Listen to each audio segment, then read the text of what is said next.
scandalise, monsieur Archambault. Pourtant, vous trouvez normal que pour un communiste français, sa vraie patrie soit celle du marxisme, la Russie. Eh bien, entre 1940 et 1944, la vraie patrie de l'anticommunisme, c'était l'Allemagne. Sans cette vieille galage de Pétain, l'Allemagne serait en train de gagner la guerre. Le communisme ne serait plus qu'un fossile. Dommage. Bientôt la France cuira dans la sauce tartare. Hitler était sa seule chance. Vous parlez d'une chance. Qui peut savoir? Comment qui peut savoir? L'autre soir, à l'apéritif avec votre collègue Jourdan, vous étiez communiste. Je n'étais pas plus communiste hier que je ne suis hitlérien aujourd'hui. Oui, c'est vrai, j'oubliais votre indifférence bienveillante. Je vous rappelle que vous m'aviez promis de me passer votre recette du bonheur. Ce n'est pas une recette facile à utiliser.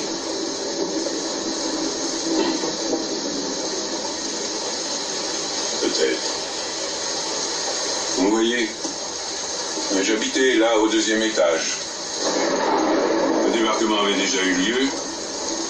La guerre était presque finie. J'allais revoir mon fils, prisonnier en Allemagne. C'était une belle nuit du mois d'août. Ma femme Thérèse était chez son amant, le receveur des postes, et j'étais bien content. J'étais couché dans mon lit et j'attendais le sommeil en feuilletant un ouvrage de vulgarisation traitant d'astronomie. J'en étais à Uranus.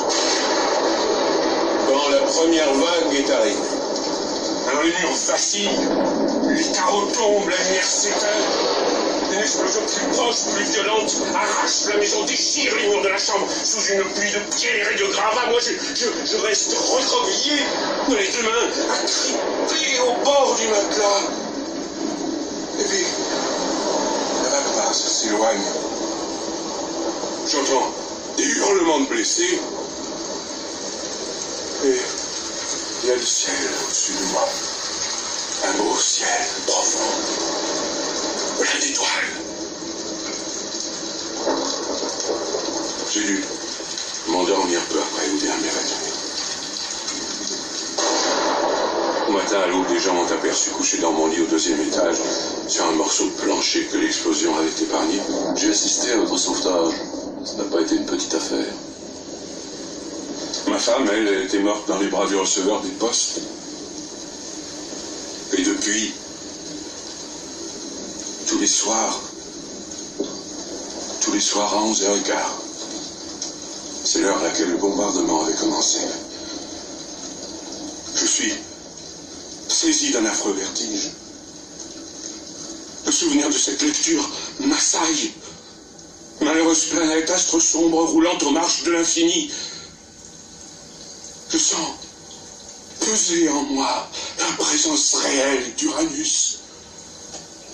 L'astre sombre et glacé pèse sur tous les points de mon être, cette masse écrasante de noir, de négatif, de désespoir, de désolation, d'abandon, comme un mauvais rêve. Et pourtant, quelle réalité! Et combien fidèle et ponctuel, tous les soirs à 11h15, le combat recommence. À travers mon sommeil, toute la nuit, jusqu'à mon réveil, jusqu'à la délivrance du matin. Et quand je rouvre les yeux, je retrouve enfin la terre.